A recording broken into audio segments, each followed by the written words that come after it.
क्या आप भी कंफ्यूज रहते हैं कि ये बीओटी और बीओपी क्या है, या बैलेंस ऑफ ट्रेड और बैलेंस ऑफ पेमेंट में डिफरेंस क्या है? ऑलमोस्ट हमेशा ये सिमिलर ही लगता है, लेकिन इसमें डिफरेंस है। अगर आप कंफ्यूज होते हैं तो इस वीडियो में ये कंफ्यूजन सॉल्व होने वाला है। इस वीडियो में हम डिस्कस करेंगे difference between balance of trade and balance of payment. अगर मैं आपको जनरल ओवरव्यू बताऊं कि बैलेंस ऑफ ट्रेड क्या होता है, तो ये एक स्टेटमेंट है जिसमें हम import and export of goods, सिर्फ गुड्स को नोट करते हैं। जितने भी ट्रांजैक्शन हुए हैं विजिबल आइटम्स में, उनके इंपोर्ट या एक्सपोर्ट का जो हम नोट करते हैं या शो करते हैं, वो हम बैलेंस ऑफ ट्रेड में या बीओटी में करते हैं।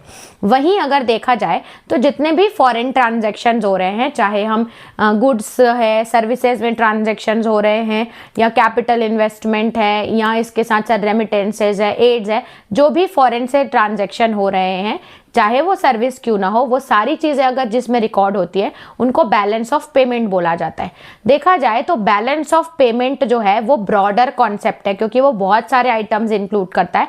वहीं देखा जाए तो बीओटी एक छोटा सा पार्ट है, यानी कि बीओपी है और BOT balance of trade is just a part of BOP. ठीक है, ये आपको बैलेंस ऑफ ट्रेड क्या दिखाएगा? सरप्लस ऑफ डेफिसिट दिखाता है ट्रांजैक्शंस के अंदर। लेकिन अगर हम बीओपी में जाएं तो ये आपको पूरा इकोनॉमिक पिक्चर दिखा देता है, चाहे वो कितने भी कैपिटल ट्रांजैक्शन हो, मॉनिटरी टर्म्स में सब इसमें लिखे जाते हैं। तो ये मैंने आपको जनरल डिफरेंस बताया। अब हम इसके डिफरेंस को समझते हैं और जानते हैं कि अगर आप इसको लिखना चाहें तो आप कैसे इसको एक्सप्रेस कर सकते हैं।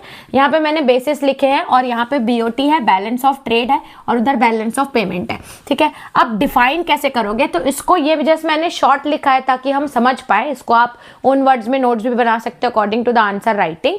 जैसे डेफिनेशन क्या दी हुई है, तो बैलेंस ऑफ ट्रेड क्या दिखाता है? बैलेंस ऑफ ट्रेड एक ऐसी स्टेटमेंट है that shows the transactions in goods only. Visible items में जो ट्रांजेक्शन हो रहे हैं वो किस में दिखाते हैं?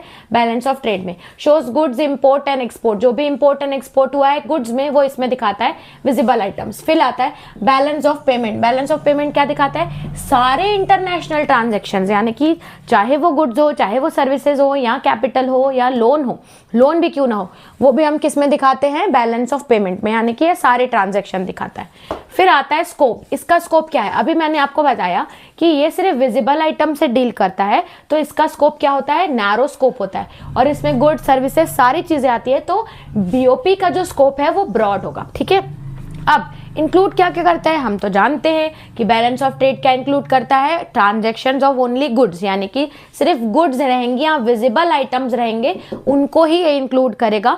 वहीं देखा जाए तो बीओपी क्या इंक्लूड करता है? या आपकी goods, services, capital, investment, aids, loan, सारी चीजें जो हेल्प रहती है, लोन, ये सारी चीजें इसमें इंक्लूड करता है। ठीक है, अब इसके बारे में बात करते हैं कि नेचर क्या है। देखिए, जब भी हम बैलेंस ऑफ ट्रेड की बात करते हैं ना, तो ये आपको दिखाएगा सरप्लस या डेफिसिट। अगर एक्सपोर्ट ज़्यादा हुआ है तो वो सरप्लस दिखाएगा, अगर एक्सपोर्ट कम हुआ है तो वो बीओटी डेफिसिट दिखाएगा। लेकिन यही देखा जाए बीओपी में, तो बीओपी हमेशा बैलेंस्ड होता है, क्योंकि ये इसका आपस में ही ये सारे हेड्स को लेके बैलेंस हो जाता है। तो ये ऑलवेज क्या होता है? बैलेंस्ड होता है। ठीक है, और कहीं ना कहीं कभी हम लोग बीओटी को यूज करते हैं बीओपी को बैलेंस करने के लिए। अब बात करते हैं रिलेशन। रिलेशन क्या है? ये जो है ये एक पार्ट है बीओपी का। ठीक है, और ये ब्रॉडर कंसेप्ट है, ये बीओटी को इंक्लूड करता है। It is just a part of BOP, और ये बीओपी को इंक्लूड करता है।